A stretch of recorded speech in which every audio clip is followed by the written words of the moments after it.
जैसे गवर्नमेंट ने जो भी रूल्स रेगुलेशन बनाए होंगे, क्या वहाँ की पब्लिक उसे फॉलो कर रही है? प्रदूषण को रोकना है तो सभी को काम करना होगा, किसी एक के करने से नहीं होगा।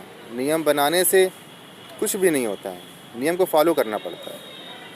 प्रदूषण जो हो रहा है आम जनता को ही उससे नुकसान है ना, तो आम जनता कितना सतर्क है इस प्रदूषण के लिए और वो क्या काम कर रही है।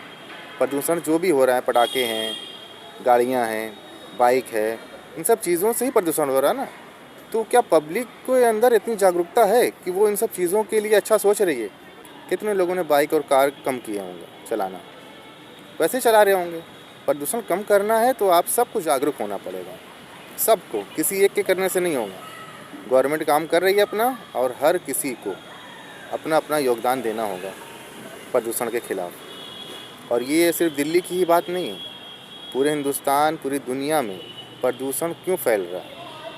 फिजूल खर्ची की वजह से, फिजूल कामों की वजह से। जो चीज़ें जायज़ हैं उसे आप रोक नहीं सकते, वो ठीक है समाज के हित के लिए, लेकिन बेवजह का पटाखा, बेवजह की फिजूल की गाड़ियाँ, बेवजह के कारखाने, थोड़े थोड़े पैसों के लिए लोग रोड पर आग जलाते रहते हैं, पर टायर जलाते रहते हैं तार निकालने के लिए। इन सब चीज़ों में जागरूकता लानी पड़ेगी, तब प्रदूषण कम होगा। और जो फैक्ट्रियाँ हैं वहाँ पर जाहिर सी बात है, वो फैक्ट्रियों में कुछ काम हो रहा है, कारखाने चल रहे हैं, तो मज़दूर कमा रहे हैं, वो ज़रूरी चीज़ें हैं।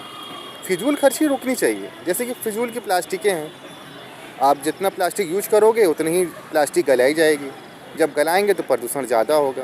प्लास्टिक जैसी चीज़ें, बहुत सारी छोटी छोटी चीज़ें हैं जो पब्लिक को समझ में ही नहीं आ रही है और प्रदूषण बढ़ रहा है। कारखाने होना बहुत ज़रूरी है, जो भी चीज़ें ज़रूरत की चीज़ें हैं, कपड़े हैं, प्लास्टिक की जो ज़रूरत के सामान हैं, होना चाहिए। प्लास्टिक ज़रूरी भी हो गई है आज के वक्त में, पूरी दुनिया में ही प्लास्टिक का इस्तेमाल किया जा रहा है, लेकिन फिजूल नहीं होना चाहिए ना कोई भी चीज़। अगर आप फिजूल करोगे तो प्रदूषण में वो सपोर्ट कर रहे हैं। तो पहले तो यहाँ के पब्लिक को समझना है, गवर्नमेंट अपने रूल्स बनाती है, पब्लिक को फॉलो करना है ना। जो भी चीज़ें हैं, बिना समाज के अंदर जागरूकता फैलाए कोई भी चीज़ को सही नहीं किया जा सकता, चाहे वो प्रदूषण हो, घूसखोरी हो, बेरोजगारी हो, कुछ भी। आपको जब तक अपने आप में जागरूक नहीं होंगे क्या सही है और क्या गलत, तब तक किसी चीज़ को चेंज कर पाना बहुत मुश्किल है।